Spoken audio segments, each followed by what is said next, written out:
Hi, my name is Eris Petmasai, and here's my Smore digital portfolio for this semester, spring 2023. Um, a little bit about me. The thing about teaching that matters to me is the success of students in the long run. My favorite subjects have always been math and science. They just really come easy to me and are sometimes even enjoyable to do. Like in elementary school, high school, in high school, I was in advanced math classes every single year and advanced science classes as well. I just always found them easier than like essays or history. Next, my goal is to become a kindergarten teacher. I work at Campus Club right now, Valley Oak, and I find myself always having a really good time and feeling my best when I work with the kinders. They really appreciate me. I really respect them. They're so fun, so cute.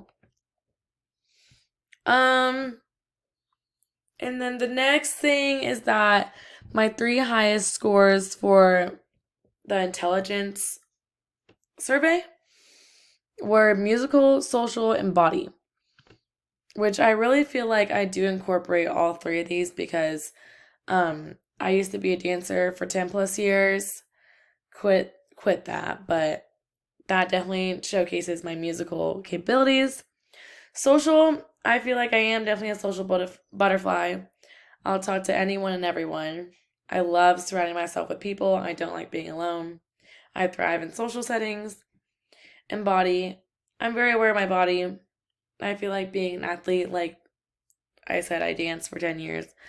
That really had me knowledgeable about my body and movement.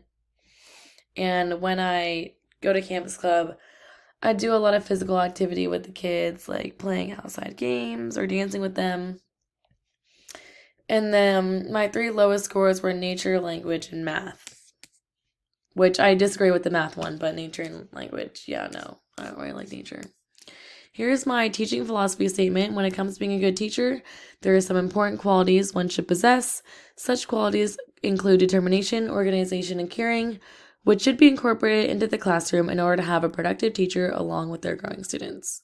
Here's what stood out to me video. What really stood out to me during this course was definitely the UDL and the UDLR videos we had to do weekly. These videos definitely started out as confusing to make in the beginning of the semester, but quickly got easier as I got the hang of it. I feel that it was an interesting way of how we had the opportunity to choose from 3 different platforms and ways of making our videos. This really allowed us to embrace our creativity and not add a little bit of our own into each every week.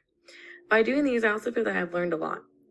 I was able to watch and observe videos and learn and find more things about them through the UDLAs that I was required to make. This way of learning was definitely beneficial to becoming a teacher, as I was basically acting like a teacher covering certain topics and lessons in a way with the Adobe Spark and screencasted narrated videos. I've never done assignments like this before, so this was a new learning experience for sure.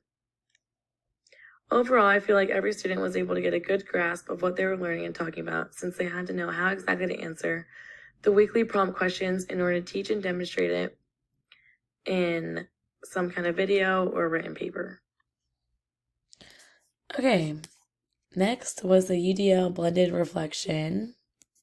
Okay, so for my two UDLs, I have first this video one, and it's talking about diversity in the classroom, which we did in week 5, and then the week before that, I have this written response one about a video that I watched called Small Group and Individualized Math Instruction. So starting with the video, I'll play it. So this week we focused I basically just talk about diversity in the classroom and let's see. The video that I watched was called Reasoning About Shapes, complete lesson. Third graders learning math was clearly diverse as the students were consist of third graders. And it was just very obvious in this classroom that it was very diverse and every student came from a different background, but that didn't mean that they had different learning abilities. And here I'm just talking about how the learning was effective for all students in the classroom. no matter what, as no student was rushed to answer or felt pressured. Students were able to talk to one another to work out questions amongst themselves and shared them with the class. And at the end of each lesson, every student was expected to participate together. Here are just some different tactics I highlighted that were used by a teacher, like positive reinforcement or feedback, such as "that's good," "thank you," "that has us on a good start," "who can finish the answer." Visualize math instruction. And I just said that it definitely demonstrated effective learning for the students. There was no question that. So in this writing one that I talk about, it's very similar to the video that I made on the right. I think I sum it up at the end. We're helpful and demonstrate a good focus of like what we're learning in the classroom, because they both had really good classrooms that I learned about, and they're both third grade classrooms. And I just feel like it was helpful for when I want to use these different teaching tactics in the future. Okay, so for my 2. Okay, and then here's my. So here's my digital field. Sorry for my voice. This is my digital field observation video. For the general observation and narrative, the classrooms that stood out to me were the small group and individualized math instruction for 3rd grade and the new teach. Many questions and clarifications were provided in each of these classrooms, while the students were not too noisy or distracting. The small groups and repeatedly and very disciplined in the lesson as well, and seemed to expect the best out of her students. A little tired or not in English. So this classroom basically just incorporated maybe confused diversity group and for sure. Really understand the lesson. And then the teacher just giving out really good examples, really like detailed explanations for everything that she wanted her students to learn. But the only thing about this classroom was that the students just seemed like they weren't really picking up on every single lesson. And the culture was a little bit different, but besides that, the teacher persevered through, and it was very racially motivated, very diverse. These students weren't the most privileged, but the teacher definitely wanted to see them excel. Here's my final video, my next steps. In the future, I hope to be the educator that students look up to and want to become when they're older. I want my students to go home excited about school the next day and talk about their favorite teacher being me.